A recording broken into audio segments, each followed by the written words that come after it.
They're in Cypress, Texas. This has been formulating in my mind here for a couple days. But last night, the prophet, we had a prophetic conference the last 2 days. So the prophet, these prophets have been coming, right? And because of what the bishop does in his teaching, the in-depth teaching, of uncovering the real meaning of what's in the scripture, it's causing them to step up their presentation. They're adding education into it. That was pretty good. It's not like what the bishop does, but they're trying to get us to grasp this prophetic gift, right? And what hit me,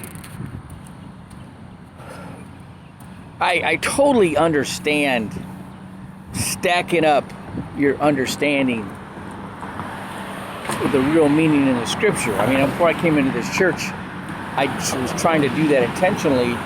I read the whole Bible since 1994, 16 times cover to cover, right? And the whole Bible, right? And then I started reading the same chapters every day for a month of Genesis, Psalms, and Proverbs before I went to the next chapter, right? And I'd meditate on them, and then I would do a little commentary, right? And then I come into this ministry and I start understanding the symbolism and the Paleo Hebrew, which for a bit I couldn't even read the Bible. Now I know enough that I can now read the New Testament and catch what Christ is actually talking about, which is exciting, right? But I wouldn't have been able to do that if I hadn't done what I did prior to this. Okay, so I'm excited about that, actually. Oh, really excited about that. And so I totally get stacking the data, your subconscious data in your mind with that word, okay? But the prophetic, so what most people do when they try to be spiritual, what they're really doing is they're tapping into their subconscious database and using their imagination, and they're creating something, okay? It's gelling in their mind, okay? But then there's this whole prophetic thing. So how does this guy know somebody's name that he never met him before, or tell him what their life? How's that even happen, right? There's got to be a tuning into a frequency that's giving him that information. I was a radium in the SEAL teams, and so that kind of stuff. That's I can relate to that, right? You can't get on when Duke Leonard, who was a SEAL Team 6, went to Grenada, right? They had the wrong crypto, so they couldn't know what's going on because they couldn't communicate with the other forces in Grenada. So he gets to the payphone, finds a payphone, pulls out his credit card, makes a long distance call to SEAL Team 6 and gets the crypto. And then they're functional, right? So you have to get on the same frequency.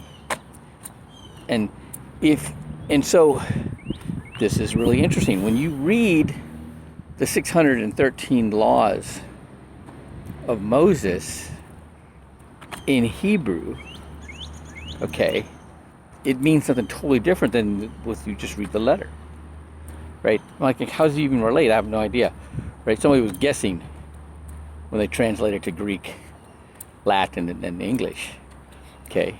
If you look at the Hebrew, it means something totally different, okay? But what happens is those laws are the character of God. It's basically God was telling us who he is. Okay? And that's who Jesus is. Jesus actually, that was so into him that they called him the Word. Okay? And then, oh yeah, this is really something. That dying to yourself, right? You know, the stepping over the grave, this flesh is going to die. We can't keep it from dying. Okay? But getting a glorified body. But basically what we're doing is we're separating our conscience from our carnal self. We're separating our presence. What makes us who we are isn't this body. And the subconscious is a recording of everything we've experienced in our life, right? We're separating even from that, okay? So when this body, this flesh dies, our conscience doesn't go with it, okay? That's what we're doing, right? But you got to know enough. You got to be able to tune in to that frequency of God. And you do that by reading the scriptures and having the correct understanding. And that's what we teach. All right. Have a good day.